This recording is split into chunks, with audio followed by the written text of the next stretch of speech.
Hey everyone, welcome to this episode, this video of Quantum Computing Podcast. And in the last one, we had just finished up to this on page number 12. So let's dive in. So we had said that we would start with example 1.2.2 in this video. So let's do that. All right, so what this example says, all right, so this is an example of how this division of complex numbers will be calculated based on this equation, okay, based on this formula. So let's say C1 is minus 2 plus I, C2 is 1 plus 2I, which means it's an ordered list of minus 2, 1, and C2 is an ordered list of 1 and 2. Then how will you compute C1 divided by C2? Okay. Yeah, it's a straightforward example, straightforward calculation. The first thing it does, which is wise, is just to calculate a2 square plus b2 square, because that gets used at multiple places, two places, which is 5. And then a1, a2, which is minus 2 into 1, plus b1 into b2, which is 1 into 2. So that would be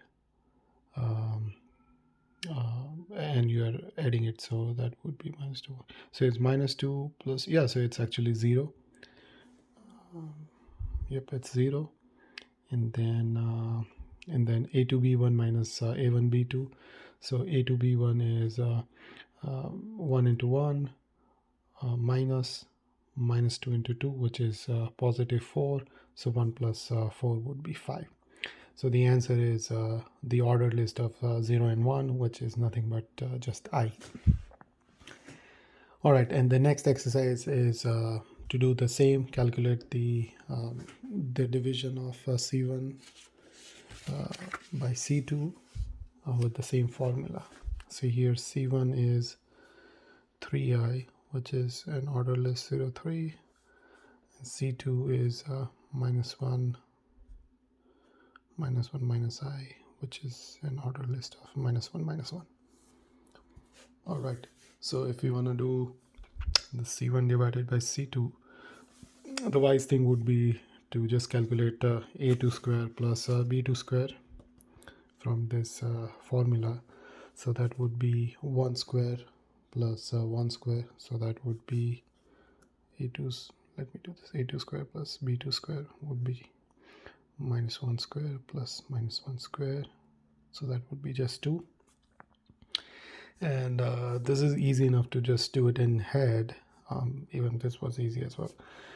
So let's say a1 into a2, so that is 0 into minus 1 is 0, plus b1 into b2, 3 into minus 1 would be minus 3 divided by 2, plus a2 into b1, so a2 into b1 is minus 3 minus, this is 0, so 2, so minus 3 by 2 plus this is I, minus 3 by 2I, or minus 3 by 2 minus 3 by 2 as an ordered list. You can use any notation, as you know. Let's check our answer on, what is this, 1, 2, 3. Yep, this matches. Minus 3 by 2 is the first real number in this ordered list, and this is the second one, minus 3 by 2. All right, makes sense. And what is this a2 square plus b2 square? Okay, so if you closely examine this this term, a2 square plus b2 square, it's it's actually the square of the real numbers in this ordered list. Okay, so if let's say if C is an ordered list of A and B, then if you square the first real number and if you add that to the square of the second real number, that's what this is, a2 square plus b2 square for a complex number C2, right? So what is that? So let's go into this this notion of absolute value in terms of the real numbers. So we know that for any real number, the absolute value of any real number is the number itself, if the number is greater or equal to 0, or it's the negative of that number, making it the positive answer if the number is less than 0. Okay, so the definition is actually in the footnote, right? The absolute value of a is a if a is greater than or equal to 0, or minus a if a is less than 0. And this is another way to showcase that absolute value of a is just the positive of the square root of a square. The exact same thing. The reason they use this notation is that they want to introduce this notation or this notion of modulus of a complex number in with this formula, that the modulus of a complex number is nothing but the square root, the positive square root of the square of the real numbers in the ordered list. Okay, so this a2 square plus b2 square is what it is. It's actually a2 square plus b2 square is the modulus of c2 and square, because there is no root sign here. Okay, actually that's exactly what I wrote it down here, that the modulus square of any complex number is the summation of the squares of their of the real numbers within that complex numbers. Okay, the in the order list. All right, so let's calculate this. Yeah, this kind of things are easier to be explained and consumed with an example or something. So let's do that. So this is 1.3 and c is 1 minus I. Okay, so what is the and this example is, oh, this is example, not the exercise. So let's just follow it here. So what is it asking? It says that calculate the modulus. So the modulus of c is nothing but the positive square root of 1 square plus minus 1 square, which is root 2. And the modulus square is you take the root sign out. Okay, so yeah, let's do the modulus of this 4 minus 3i.